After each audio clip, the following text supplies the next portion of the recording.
Without an open and competitive economy, it is very challenging to create lasting social and economic well-being. To talk us through the fundamental power of an open economy to lift millions of people out of poverty, it's my absolute pleasure to welcome Arthur Brooks, formerly president of the American Enterprise Institute and currently at the Harvard Kennedy School, to the stage. Arthur, thank you.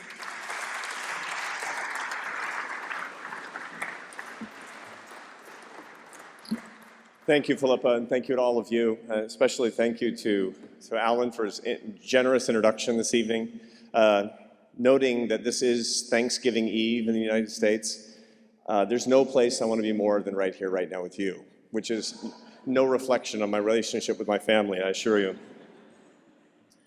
I'm so delighted to be the newest board member of the Legatum Institute, an institution that I've admired from its earliest days, friends with the founders, and an institution that shares my own personal sense of mission to lift people up around the world, starting with those at the very margins of society. My interest in this starts, like so many of you in this topic, from when we were children. I grew up, like many of you, under modest circumstances in the United States, but I remember the first time that I saw actual poverty. Like most people my age, it was images in the news of the dreadful East African famine from the early 1970s. I remember an image of a boy my own age, 7 or 8 years old, with flies on his face and a distended belly, and there was nothing I could do. I was utterly impotent to help him, and the implication was that poverty was an unsolvable problem. There was nothing that any of us could do. Well, I grew up like you, and my life was good. It was full of prosperity, the blessings that come from our democratic capitalist countries. But my mind would sometimes ask, what happened to him? What happened not specifically to that boy that I saw in that image, but to the people who were left behind? What happened to the poorest people in the world since I was a child? Well, I got a revelation when I was in my early 30s. I had gone back to school to study economics after a career in classical music. And I learned something that changed my life. I was under the illusion, as are most people in our countries, in the United States and the UK, that poverty is worse than it's ever been, that more people are starving, there's more deprivation, more degradation than there's ever been. 70% of my co-citizens, of Americans, believe that the world's worse than it was in 1970. That's wrong. The truth of the matter is that since 1970, 80% of the world's starvation level poverty has been wiped out. An 80% decline in the percentage of the world's population living on $1 a day or less, obviously adjusted for inflation. My friends, that is the greatest humanitarian miracle in human history, and it has happened during the lifetime of virtually everybody sitting in this auditorium, and most people don't even know about it. This is accompanied by a 60% decline in childhood mortality, massive increases in literacy. My friends, the world is not getting worse, the world's getting better. What are the pillars of the prosperity that we're enjoying more and more? Well-being, security, freedom, opportunity.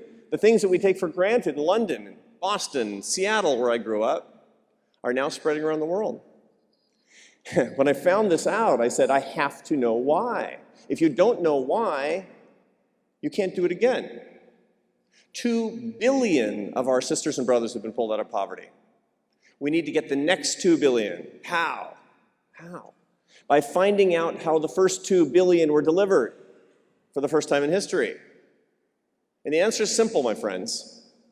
Through globalization, free trade, property rights, the rule of law, the spread of the culture of entrepreneurship with the expansion of the means of communication. You see, when I saw that little boy in Africa and said his life is a pity, he saw my life and said, that's my ambition. People around the world have thrown off the shackles of their poverty and the shackles of tyranny and grabbed what we have assumed is rightly ours, and in point of fact, is rightly theirs as well.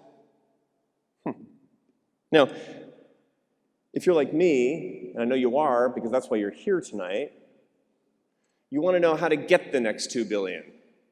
And those pillars of prosperity are the answer, but that's not enough. See, the next 2 billion are harder than the first 2 billion. We have to look in the corners. We have to look in the darker places in society. And that requires information. It requires transparency. It requires exposure. And that's where the Legatum Prosperity Index comes in. See, this is the best source of information that I've ever seen to shine a light on what's going on around the world, what's going on that's right and what's going on that's wrong. Armed with this information, those of you who are policymakers, what can you do? You can push economies and policies that are open and that empower people. The press can expose victories, can show what's going right, and it can also expose failures, particularly failures of governance. And all of us, we can stay educated and aware. We can hold leaders to account on behalf of people who have less power than we do, which is our moral opportunity in this world. The main implication, the main result of this report, as you read it, is optimistic. The world continues to get better. There is no cause for despair, only cause for hope. But we have to do a lot. See, there's no inevitability about the poverty that I saw when I was a child. There is no inevitability about the poverty that we see today. But we have to fight together. We have to be warriors on behalf of people at the periphery of society. I am committing myself to this. My colleagues and friends at the Legatum Institute commit themselves to this. And I thank you for committing yourself to this great cause as well. A tool at your disposal starting tonight is the Global Prosperity Index.